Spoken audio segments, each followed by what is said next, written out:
ঘূর্ণিঝড়ে তছনছ বিশালগড় মহকুমার বিভিন্ন এলাকা, ভেঙে পড়ে বড় বড় গাছ থেকে শুরু করে বৈদ্যুতিক খুঁটি। মঙ্গলবার সকাল থেকে কমলাসাগর বিধানসভার বেশ কয়েকটি জায়গায় স্তব্ধ হয়ে পড়ে যান চলাচল। সংশ্লিষ্ট দপ্তরের কর্মীরা এই সমস্যা সমাধানে মাঠে নেমে কাজ করছে সোমবার রাত থেকেই।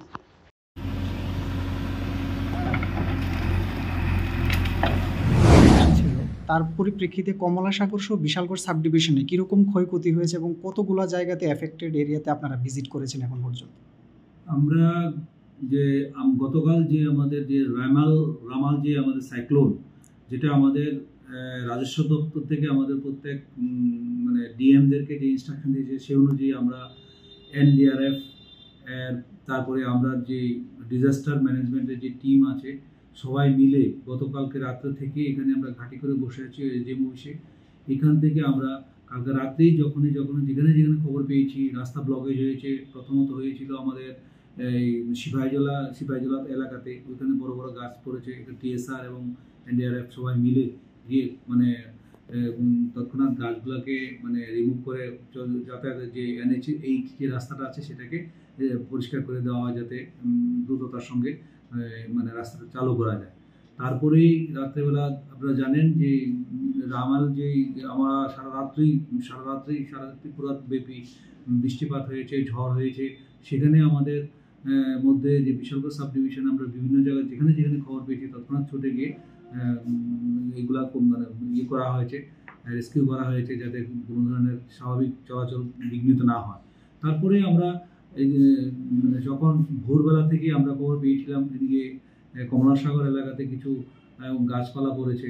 প্রতিবারই এটাতে বৃষ্টিতে ঝড়ে এটাতে হয়, এটা আপনারা জানেন।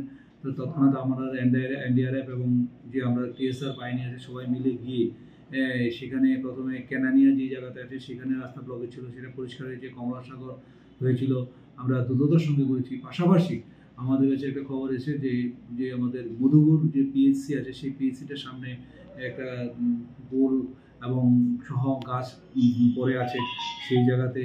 সেখান থেকে তৎক্ষণাৎ আমরা বিদ্যুৎ দপ্তরে তাদেরকে খবর দিই, আমরা নিজেরা যে এনডিআরএফ আছে তারা কাটার নিয়ে গিয়ে বিদ্যুৎ দপ্তরের সাহায্যে তাড়াতাড়ি করে রাস্তাটা চলাচল করা যায়। তার জন্য যেহেতু এটা একটা মানে হসপিটাল আছে, সেখানে রুগী ইমার্জেন্সি ব্যাপার থাকে, তার জন্য আমরা দ্রুততার সঙ্গে করতে চেষ্টা করেছি। তার মধ্যেও আমাদের জেসিবি গিয়ে তারপর আমরা গত 9টার মধ্যে এটা রিমুভ করতে চেষ্টা করেছি। স্যার কতগুলো স্যার এফেক্টেড হয়েছে? এর মধ্যে দেখুন, আমরা তো এখনো আমাদের তহসিলদাররা বিভিন্ন ব্লক তহসিলে বিভিন্ন ফিল্ডে ঘুরছে।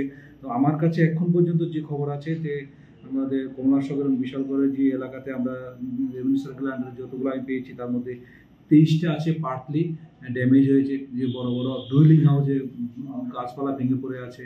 তারপরে 8টার মতো আছে আমাদের সিভিয়ারলি এফেক্টেড, যেগুলো একদম ফুল ড্যামেজ হয়ে গেছে। তার জন্য আমাদের তহসিলদার আরআই রেভিনিউ ইন্সপেক্টর যারা আছে সবাই মিলে সমস্ত ফিল্ডে কাজ করছে, মানে পুরোপুরি সবটা। এই পর্যন্ত আমার কাছে এখন পর্যন্ত এই নিউজটা আছে এখানকার। তো পুরোটা আরও বাড়বে এটা আশা করছি। দ্রুততার সঙ্গে আমরা যত তাড়াতাড়ি পারি ফার্স্ট কাম ফার্স্ট সার্ভিস আমাদের যে প্রসেসটা আছে, যে ইমিডিয়েট ইন্টারিম রিলিফ দেওয়ার জন্য as per disaster management act অনুযায়ী সেই জন্য আমরা প্রশাসন সর্বতভাবে চেষ্টা করছি।